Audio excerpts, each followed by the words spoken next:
রাত্রে যাবেন নাকি?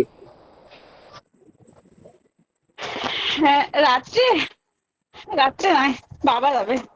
ও আচ্ছা, ঠিক আছে। তা বলুন দেখি, নিজের সম্পর্কে কিছু বলুন শুনি।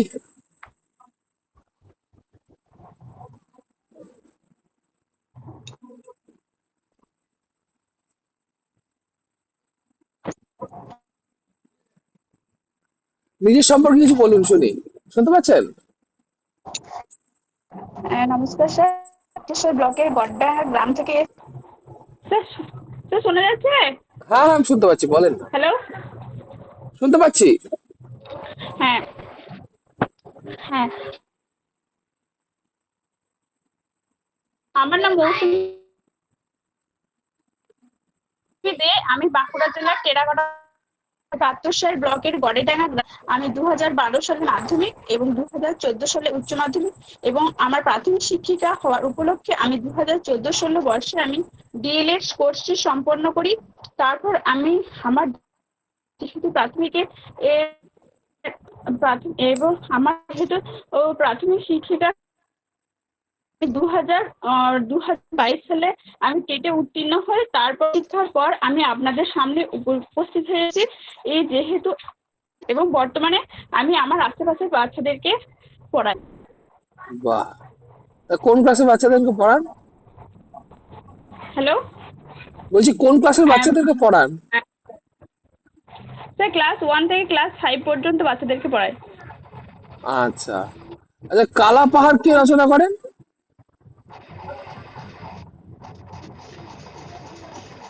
সরি স্যার, জানা নেই। আচ্ছা, তারাশঙ্কর বন্দ্যোপাধ্যায়। হ্যাঁ। হ্যাঁ স্যার। আর নিউমোনিয়া রোগটি কোথায় হয়? নিউমোনিয়া রোগ, নিউমোনিয়া যেটাকে বলে। হ্যাঁ, নিউমোনিয়া হচ্ছে ফুসফুসের একটা রোগ। আচ্ছা, ওলিয়ামের সংকেত ম্যাডাম। ওলিয়ামের সংকেত স্যার এই মুহূর্তে স্যার আমি ঠিক মনে করতে পারছি আচ্ছা, না। ঠিক আছে। আহ মানে ওলিয়ামের যে সংকেতটা ব্যবহার করে ওটা মনে করতে পারছে না, তাই তো?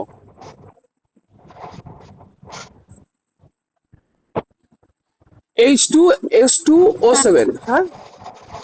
স্যার পড়েছি কিন্তু এই মুহূর্তে ঠিক মনে পড়ছে না। আচ্ছা, ঠিক আছে, H2S2O7, ঠিক হ্যাঁ, আছে। H2O7 ঠিক। আচ্ছা, প্রথম ভারতীয় সুপ্রিম কোর্টের বিচারপতির নাম বলেন।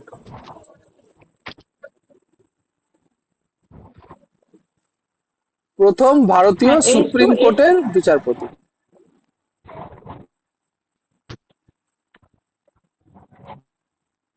বিচারপতির নাম হচ্ছে স্যার এলিজা ইম্পে মহাশয়। প্রথম ভারতীয় সুপ্রিম হ্যালো। কোর্টের বিচারপতি কে ছিলেন? তার হ্যাঁ স্যার, নামটা দরকার। হ্যাঁ প্রথম ভারতীয় সুপ্রিম কোর্টের বিচারপতির নাম হচ্ছে এলিজা ইম্পে। কিন্তু আমি তো জানতাম ফতেমা বিবি। হ্যালো। আমি তো জানতাম ফতেমা বিবি। হ্যাঁ, মহিলা হচ্ছে স্যার হ্যাঁ স্যার, মহিলা হচ্ছে ফতিমা বিবি। আচ্ছা, ডিএনএ দ্বিতন্ত্রীকরণের নকশা প্রবর্তন করেন কে?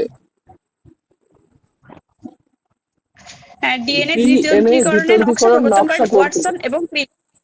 ও, গুড। হ্যাঁ, এন্ডোস্কোপি। ওয়াটসন এবং ক্রিক। হ্যাঁ, ঠিক আছে, এন্ডোস্কোপি। এন্ডোস্কোপিটা কি একটু বলতে পারবেন? হ্যাঁ, এন্ডোস্কোপি হচ্ছে হৃৎপিণ্ডের কার্যকারণ সম্পর্কিত একটা যন্ত্রের নাম হচ্ছে এন্ডোস্কোপি। শিওর? হ্যাঁ স্যার, এটাই তো আমার জানা ছিল কিন্তু। এন্ডোস্কোপি হচ্ছে একটা পরীক্ষা,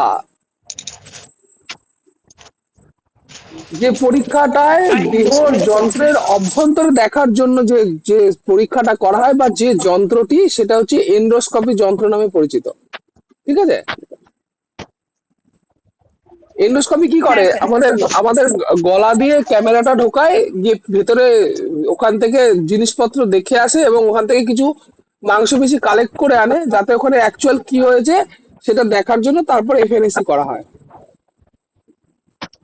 বুঝতে পারলাম? হ্যাঁ স্যার। আচ্ছা, হ্যাঁ স্যার। প্রত্নতত্ত্ব, এই যে প্রত্নতত্ত্ব সম্পর্কিত যে বিদ্যা, ওই বিদ্যাটাকে কি বলে?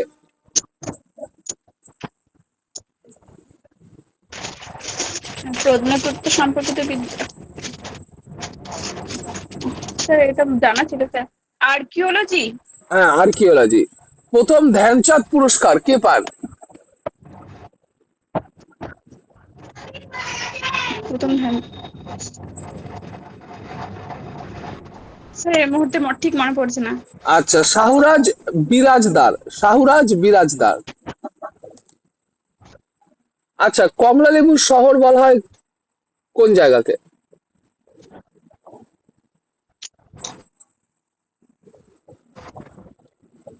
কমলা লেবুর শহর হ্যাঁ স্যার, কোন জায়গাকে বলা হয়? নাগপুরকে বলা হয় নাগপুর, হ্যাঁ নাগপুর। বিশ্বের প্রথম বই ছাপা হয় কোন মহারাষ্ট্রের। দেশে? হ্যাঁ, মহারাষ্ট্রের নাগপুর। ঠিক আছে উত্তর। বিশ্বের প্রথম বই ছাপা হয় কোথায়? হ্যালো। হ্যাঁ, মহারাষ্ট্রের নাগপুর। বিশ্বের প্রথম বই ছাপা হয় হ্যাঁ, কোথায়? বিশ্বের প্রথম বই স্যার, স্যার কে ছেপেছিলেন সেটা মনে আছে, কিন্তু এক্স্যাক্টলি কোথায় ছাপা হয় সেটা ঠিক মনে পড়ছে না। সারা বিশ্বের প্রথম ওটা ছাপা হয় গুটেনবার্গ চীনে। ছেপেছিলেন ওটা মনে না, আছে, কিন্তু গুটেনবার্গ তো ছাপাখানা তো বানিয়েছিলেন উনি, কিন্তু হ্যাঁ প্রথম বিশ্বের ছাপাখানাটা হয় সেটা চীনে।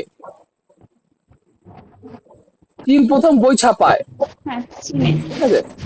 আচ্ছা, এবার জাতীয় ভোটার দিবস কবে? হ্যাঁ। হুম।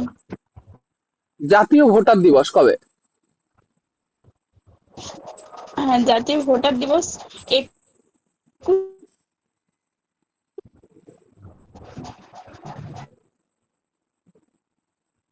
25শে জানুয়ারি। স্যার 21শে 25শে জানুয়ারি। 12 এপ্রিল। 25শে জানুয়ারি। Sorry sir. আচ্ছা, বাংলার মুকুটহীন রাজা নাম কি? হ্যাঁ স্যার শোনা যাচ্ছে। বাংলার মুকুটহীন রাজার নাম কি? হ্যাঁ স্যার, বাংলার মুকুটের রাজা হচ্ছে সুরেন্দ্রনাথ বন্দ্যোপাধ্যায়। হ্যাঁ। মানবদেহের কঠিনতম অংশ কোনটি? হ্যাঁ, মানবদেহের কঠিনতম অংশ হচ্ছে দাঁতের এনামেল। হ্যাঁ। টিপু সুলতানের উপনাম বা উপাধি?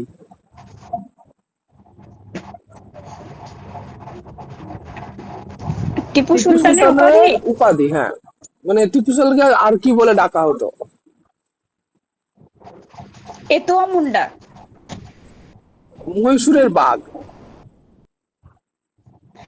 হ্যাঁ স্যার, মহীশূরের বাঘ, সরি। আচ্ছা, এরোপ্লেন কি আবিষ্কার করেন?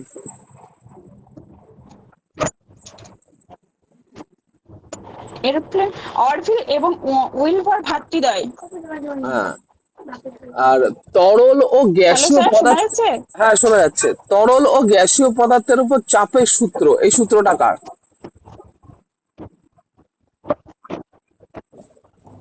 হ্যাঁ, তরল এবং গ্যাসীয় গ্যাসীয় পদার্থের উপর পদার্থের চাপের উপর সূত্র হচ্ছে চাপের পাস্কেল। সূত্র পাস্কেল। বাহ, ভালো উত্তর দিয়েছেন। আচ্ছা, আকাশ পাস্কেল। মেঘাচ্ছন্ন। আকাশ মেঘাচ্ছন্ন ট্রান্সলেশন কি হবে?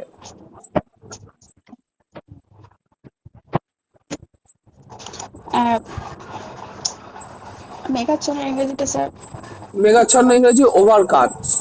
The sky overcast. Is, overcast. কি স্যার? দ্য হ্যাঁ, the sky sky is is overcast. Overcast. হ্যাঁ। হ্যাঁ, দ্য স্কাই ইজ ওভারকাস্ট। হ্যাঁ, তোমাকেই সব সামলাতে হবে। আচ্ছা আচ্ছা, ইংরেজি, বলুন।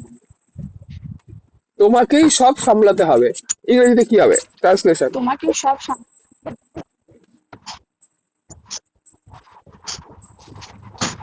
সামলানো। দরকার তো হলে খাতায় সামলানোর লিখে। ইংলিশটা sir? Have to manage, have to handle. হ্যাঁ, হ্যাভ টু ম্যানেজ বা হ্যাভ টু হ্যান্ডেল। লিখে লিখে করেন, হয়তো করতে সুবিধা হবে আশা করছি। Manage. You will have to manage or have to handle everything. ঠিক আছে।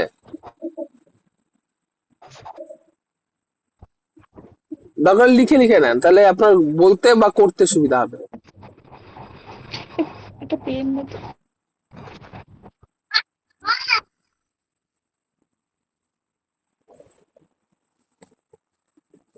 হলো? হ্যাঁ স্যার। আচ্ছা, পেনটাই তো পাচ্ছি না। নেক্সট হচ্ছে তোমার জায়গা কেউ নিতে পারবে না। তোমার জায়গা কেউ নিতে পারবে না, ইংরেজিতে বললে কি হবে?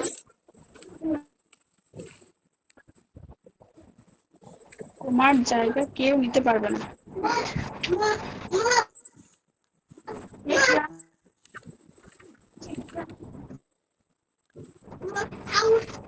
আমি খাবো না, তুমি যাও।